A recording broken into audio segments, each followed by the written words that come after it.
Hello friends, जय हिंद। आज की इस वीडियो में हम लोग कंटिन्यूअस फंक्शन का कंडीशन जानेंगे कि कोई भी फंक्शन कंटिन्यूअस किस कंडीशन पे होता है। तो कोई भी फंक्शन कंटिन्यूअस तीन कंडीशन पे होता है कि लेफ्ट हैंड लिमिट और राइट हैंड लिमिट, ठीक है, और उसका वैल्यू ऑफ लिमिट तीनों क्या होना चाहिए, इक्वल होना चाहिए।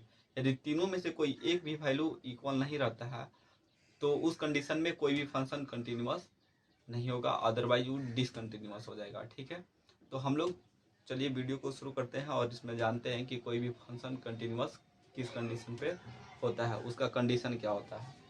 तो कंटिन्यूअस ऑफ फंक्शन लिखेंगे तो कोई भी फंक्शन कंटिन्यूअस किस स्थिति पे होता है। आंसर में लिखेंगे कि function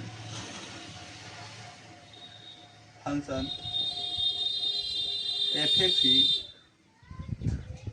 said to be function f(x) is said to be continuous at x is equal to a if, मतलब कोई भी फंक्शन f(x) होगा वो कंटिन्यूअस होगा x is equal to a points पे। ठीक है, कोई भी फंक्शन कंटिन्यूअस होगा x is equal to a points पे इफ, यदि पहला क्या होता है, लेफ्ट हैंड लिमिट। ठीक है, लेफ्ट हैंड लिमिट, ठीक है, जो लेफ्ट हैंड लिमिट होगा,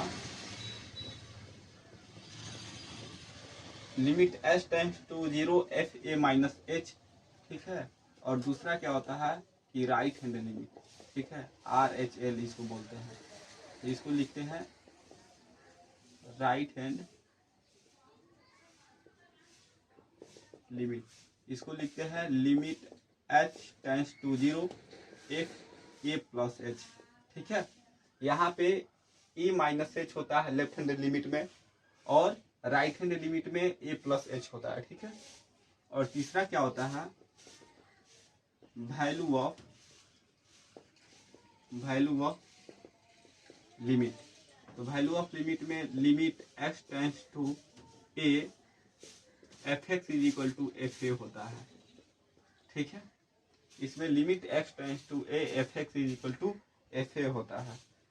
तो यदि तीनों कंडीशन में कंटिन्यूअस फंक्शन के लिए क्या होगा कि यदि left hand limit, right hand limit और वैल्यू ऑफ लिमिट यदि तीनों इक्वल रहता है, लिखेंगे कि all of the above exist and equal. ठीक है, एंड इक्वल, देन तब एफ एक्स, देन तब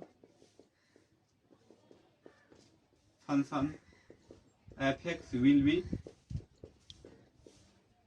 कंटिन्यूअस।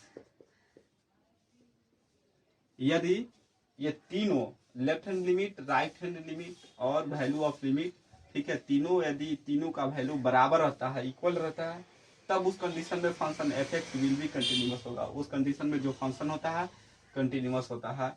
अदरवाइज दैट इज, इसका मतलब हुआ कि that is left hand limit is equal to right hand limit is equal to value of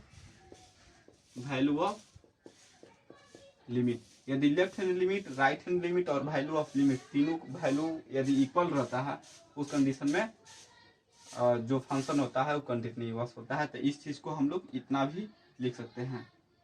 otherwise यदि इतना बराबर नहीं रहता है, otherwise F x will be not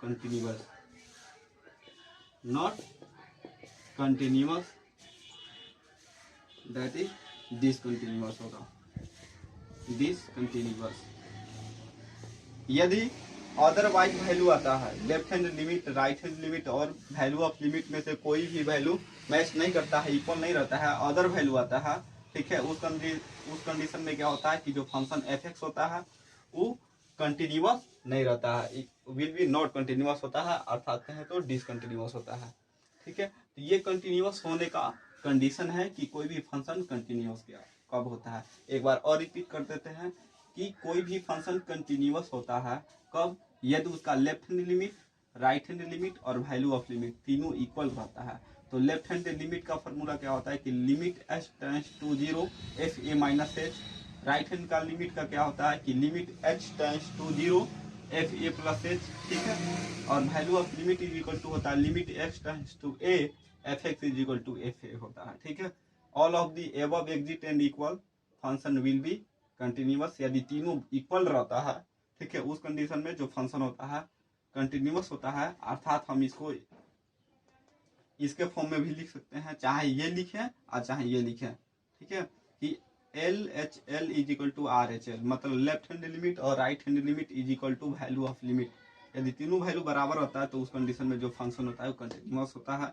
यदि अदरवाइज, यदि दूसरा वैल्यू आता है, इसमें से तीनों वैल्यू में से कोई एक वैल्यू ऐसा होगा जो तीनों के बराबर नहीं होगा, उस कंडीशन में क्या होता है कि otherwise F x will be not continuous, that is, इसको बोल सकते हैं जब नॉट कंटिन्यूअस हो रहा है अर्थात जो फंक्शन होगा वो डिसकंटिन्यूअस होगा, ठीक है। तो अब हम लोग अगले वीडियो में हम लोग डिफरेंशिएबल ऑफ फंक्शन, मतलब कि कोई भी फंक्शन डिफरेंशिएबिलिटी कब होता है, ठीक है, उसका कंडीशन क्या होता है हम लोग अगले वीडियो में जानेंगे।